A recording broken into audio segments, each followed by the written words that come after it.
I'm on a jihad kick this week. Every video I've produced has been about jihad and sharia, and I hope I don't get kicked off YouTube or anything for this. But in this video, I want to share with you the 3 reasons why the spiritual jihad against the ego is greater and more important and more rewarding and more rewardable than the physical jihad on the battlefield, even when it's done correctly. There's a famous hadith where the Prophet, peace and blessings upon him, was walking away from a battlefield, and he said, "Now we leave the lesser jihad for the greater jihad." Some scholars contest the authenticity of the hadith, but unanimously scholars agree that the meaning of this hadith is true. Why?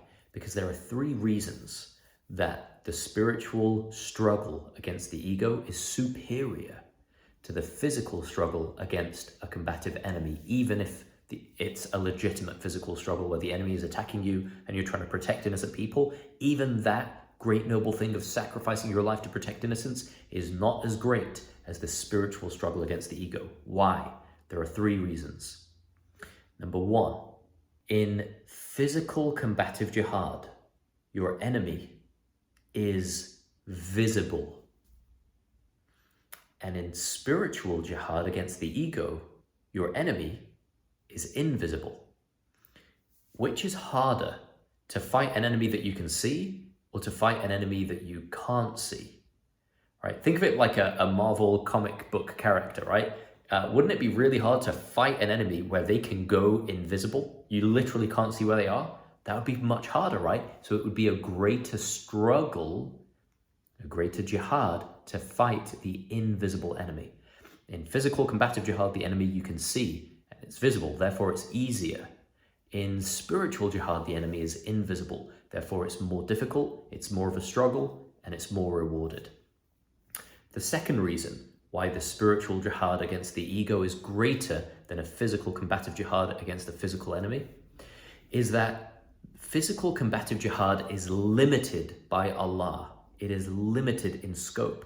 It is limited to being only acceptable in a very specific time and in a very specific place, right? If you are literally on the battlefield and you're protecting your life and the lives of innocents, then it's permissible, right? But if you're outside of the battlefield, if you're not in a land that is at war, if you just try kicking off with someone because you think they're immoral, that's completely illegal.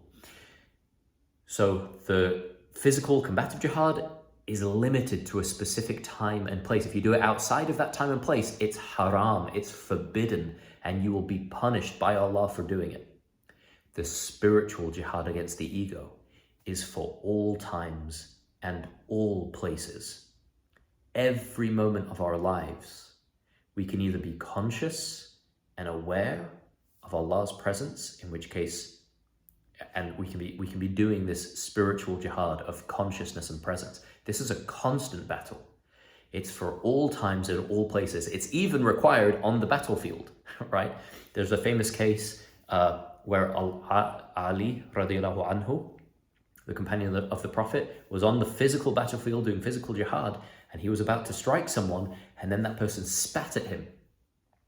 And he stopped and he let them go. And someone came to him and said, "Why did you let him go? He was an enemy," and he ran away. And legend has it, we don't know if this is authentic, but I believe it's true that this happened with one of the companions. What he said is, "When I was going to strike him the first time, I was doing it purely for the sake of God. But when he spat at me, I was filled with rage and anger, and I knew that if I struck him, it would have been out of rage and anger. And therefore, I let him go because I didn't want to." In other words, he lost the spiritual jihad in that moment. So he's like, I know now that if I continue physically, it's going to be forbidden. So the second reason why the spiritual jihad is greater than the physical jihad is that spiritual jihad is in all times and places. The physical jihad is limited to a certain time and place. And if you do it outside of there, it's forbidden.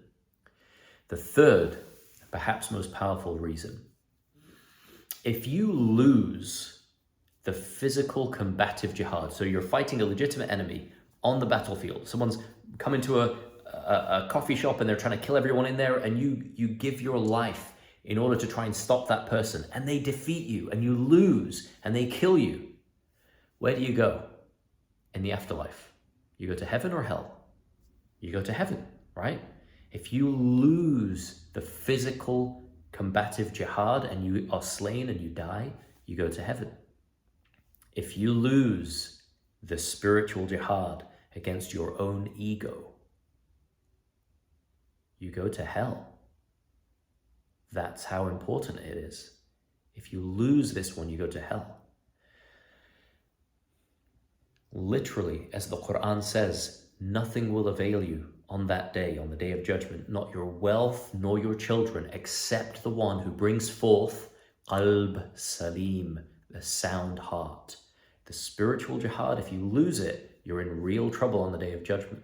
So it's much more important to focus on defeating the enemy within, the ego, than an external enemy. As my teacher, Sheikh Babakar, beautiful teacher of the Islamic spiritual tradition, he says, I only, in this whole world, the true believer, and he says that the spiritual believer only has one enemy outside of the self.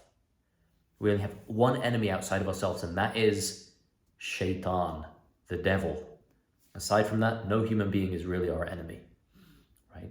If you want more deeper teachings on how to actually win the spiritual struggle against the ego, if you want to know how to connect more deeply with Allah, become your best self, win this struggle against the nafs, against the ego, and as a result, improve all of your relationships, then go check out mamoonyusaf.com, watch the masterclass, and you'll get lots of my best teachings for free right there on my website. And if you want another daily spiritual download, check out the next video. Until then, may the peace, love, and blessings of Allah be with you always.